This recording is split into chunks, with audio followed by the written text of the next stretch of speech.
Hi, my name is Karen Holmes. I'm the founder and director of the World Peace Organization for the One World Government. Today I'm going to focus a little bit about politics and about technology and kind of bridge the two ideas together a little bit and explain about why U.S. foreign policy is failing. Okay. Why our organization has 60 government proposals and about the overview idea about why our government policy is failing. Our organization is working to purify the legal system so that the failed policies that are causing chaos in our legal system doesn't expand and spread onto the chaos onto the international level. That's one of our exempt purposes. But what I'd like to do today is explain to everyone, why it's failing. The overview idea has to do with the fact that we're no longer one nation under God, indivisible, with liberty and justice for all. We say the Pledge of Allegiance in the morning, and Congress puts their hands on their heart in the morning, and they say the Pledge of Allegiance, and then they go about their business, and they don't even pay attention to what that actually means. And today I'm going to look at technology based on the idea technology is not just gadgets like a computer, or I have even my stapler, which can be considered technology. It's the stapling, not adhesive, but holding things together technology. Okay, so let's say that technology, the basis of it is to come up with a plan, and then what it does is it creates a sense of duality. Then it says, is it going to be used as a tool or as a weapon? Is this going to be something that benefits everyone or benefits nobody? Okay, does it solve the root cause of the problem, or is it just kind of like an abuse of power? Okay, now, so technology, we're standing on the principles of technology based on the idea of a plan. Okay, so now when we say we are one nation under God, indivisible, if this is our free power source invention, but it's based on our country, okay, this is and I've used my little mock-up idea here before. These are kind of like the three inventions together. When you look at, there's a book called The Intuitive Computer that goes along with this. So when you're let's say in a crisis situation, you go to the book, and then this works kind of like a feedback machine, and it explains to you right where you are so you know what's going on. Okay, so let's say that a 12-story building where our chakras, our energy focuses, our power focus in our body, we have 12 chakras. The first 7 then of them are within our body. So 1, 2, 3, 4, 5, 6, 7. This is within the body.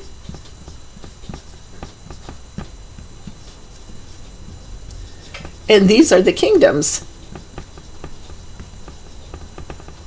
that we are related to. Let's say there's the animal kingdom, the plant kingdom, the alien kingdom, so to speak, because we're kind of like part of other planets and such, other star systems, other galaxies.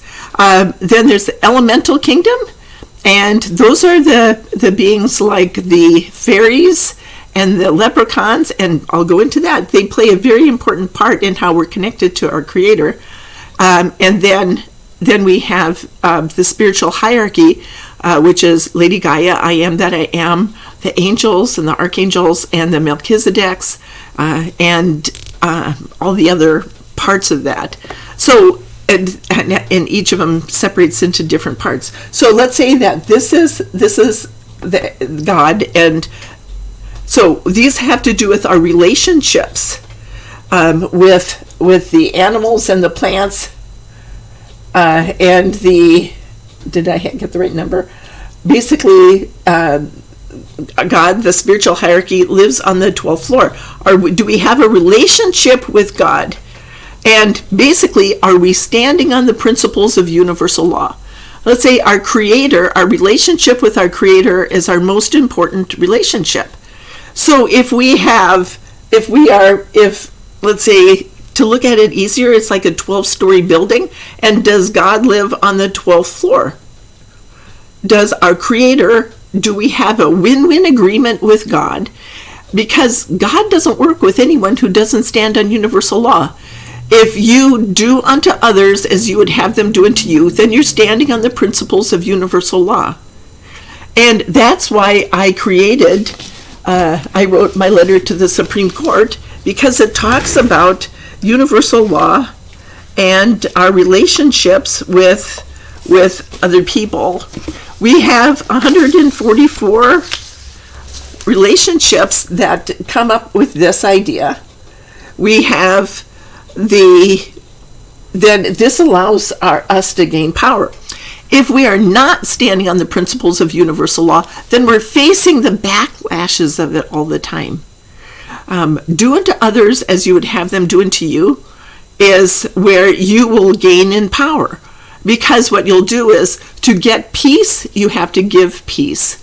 To get what you want, you have to give it. And the reason for it is because you know you have it. If you are holding on so tight, you're grabbing for power and you want it so bad, then you'll just keep losing it, because you're coming from a position of lack. You have to know that you have it. And it's like a business person. You come in and you or any kind of relationship where you say, I want it, I want. You don't get it. But if you say, I'm willing to share, I'm willing to do this, I'm willing to be part of this idea, I'm willing to be part of the give and take of this, then basically what you do is you become part of the give and take. It's a matter of will. It's a matter of being part of that. So when our foreign policy doesn't stand on universal law of do unto others as you would have them do unto you, we're coming from a position of lack, and we keep losing power. And this is why our first government proposal has to do with the exit strategy for Iraq, because it says, the power games that we took away somebody else's unalienable rights, we took away somebody else's economy, we toppled their government, we did all these things, and some people are going, yeah, we got a lot of power out of that, but we didn't. We lost our power by taking away other people's rights, by taking away their economy, by toppling their government, by doing all these things. We were not doing to others as you would have them do it to us. Now, when you talk about like a Christian idea, saying we are saved because we believe in God, everybody, believe in God is not just because somebody goes around saying, I believe in God, that doesn't mean that you actually believe in God. It can be coming from this lack that says, I believe in God and therefore I'm going to use that as a power grab, rather than looking at the fact that other people in other religions believe in God, too, the creator of us all too. They just call it maybe God by a different name, and it doesn't really matter, because we all have like a blueprint in our heart given to us by our creator, and where people are is up to them and God, and everybody has a chakras just like this. So our country, basically, we're looking at failed policies that don't stand on the principles. How about immigration? How about, I'll use Donald Trump's immigration. Would he want to be separated from his children? No, he's holding on to his children very hard through prenuptial agreements and everything. We don't know what they are necessarily, but he's maintained a very close relationship with his children even after 2 divorces. Well, not so much Tiffany, but his Ivanka and Don Jr. and Eric, you never really hear about his relationship with their mother. Okay, so now, do unto others as you would have them do unto you, because God doesn't work with anyone who doesn't stand on the principles of universal law. We are one nation.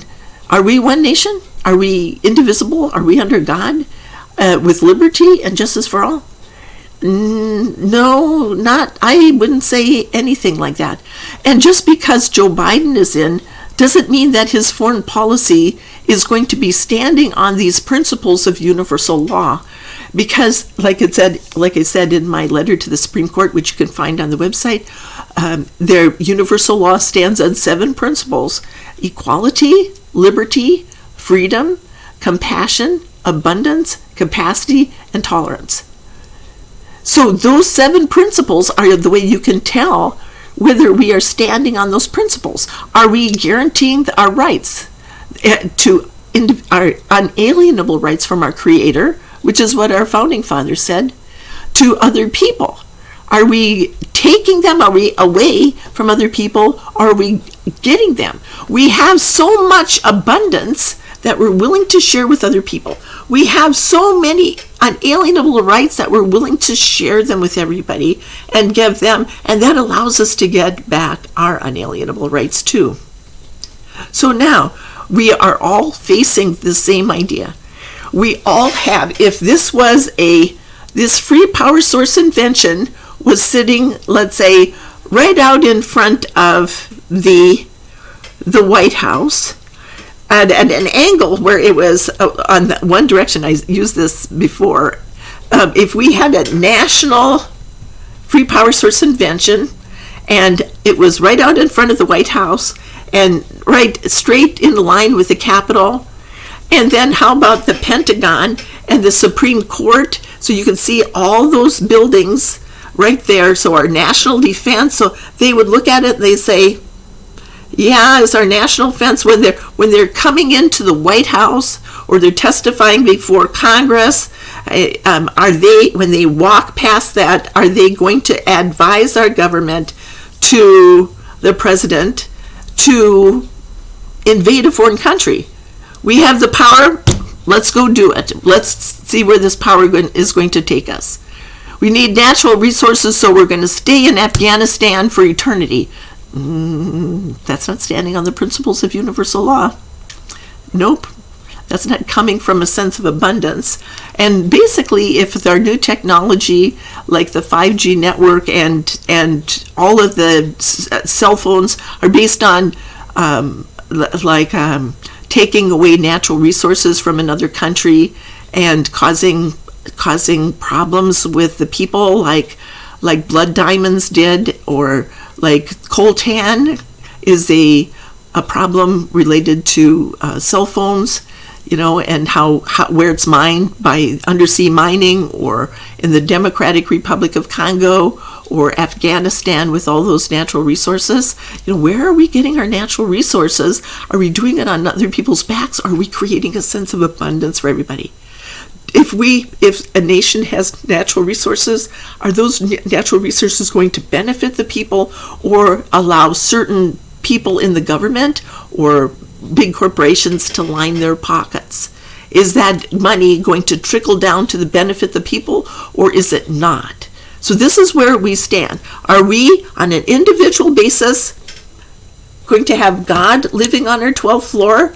Are we going to stand on universal law, where we have a sense of abundance and equality and liberty and freedom, for liberty and justice for all, or for none? Okay, that's all I wanted to talk about today, is if we are going to have this planted in our home or on the National Mall, and the White House and the Capitol and the Pentagon and the Supreme Court are over there, are they going to all stand on this and uphold this? Are we one nation, indivisible, united, the United States, under these principles that allow everybody to have these same shared principles? This is the basis for the international government. Okay. I have a lot of power. I say I don't have a lot of power, but I'm getting power. I know where true power comes from. It comes from assuming responsibility and to enable everybody to have it. Then I get it too. To get what I want, I have to help other people get what they want. So that's all for today. I ask that you like, share, and subscribe. And most of all, share with other people. Not so much the YouTube, but with the idea of opening debate and sharing with other people. Talk to people about this. Okay, thank you.